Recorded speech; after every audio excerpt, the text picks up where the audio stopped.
দেখি ম্যাডাম, আপনি উঠুন। আরে 2 টাকার দারোয়ান, তোর তো দেখছি সাহস কম না, তুই আমার চেয়ার থেকে আমাকে উঠিয়ে দিলি। ম্যাডাম, আপনি চুপ করে এখানে দাঁড়িয়ে থাকেন, কোনো কথা বলবেন না, আমাকে আমার কাজ করতে দিন। তোর সাহস দেখে আমি অবাক হচ্ছি। একে তো আমাকে আমার চেয়ার থেকে উঠিয়ে দিয়েছিস, এখন আবার আমার মুখে মুখে কথা বলছিস। তুই জানিস আমি তোর কি কি করতে পারি? এক্ষুনি আমার চেয়ার থেকে উঠ, ওঠ বলছি। ডোন্ট ডিস্টার্ব মি, বলেছি না আমাকে বিরক্ত করবেন না, আমাকে আমার কাজ করতে দিন।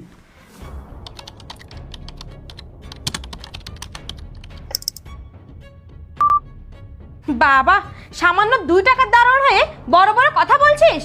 স্যার দেখছি অফিসে শিক্ষিত দারোয়ান রেখেছে, 2 একটা ইংলিশও বলতে পারিস। এই, তুই জানিস আমি চাইলে তোর কি কি করতে পারি? তোর কোনো ধারণা আছে? আমি যদি চাই এখন এই মুহূর্তে তোকে ঘাট ধাক্কা দিয়ে অফিস থেকে বের করতে পারি। দেখুন ম্যাম, আমি এসবে ভয় পাই না, আপনার যা করার আপনি করুন। আর আমি কেন ভয় পাবো? আমি তো এই কোম্পানি খারাপ চাই না, যে এই কোম্পানি খারাপ চায় সে ভয় পাবে। এই, একদম আমার মুখে মুখে কথা বলবি না, ওঠ বলছি, ওঠ। তাবিন, আপনাকে যে একটা প্রজেক্টের ফাইল দিয়েছিলাম সেটা কি সাবমিট করেছেন?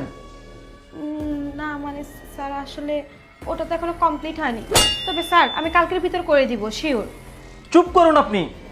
আপনি কি অফিসে কাজ করতে আসেন নাকি ঘাস কাটতে আসেন? কালকের মধ্যে হবে মানে?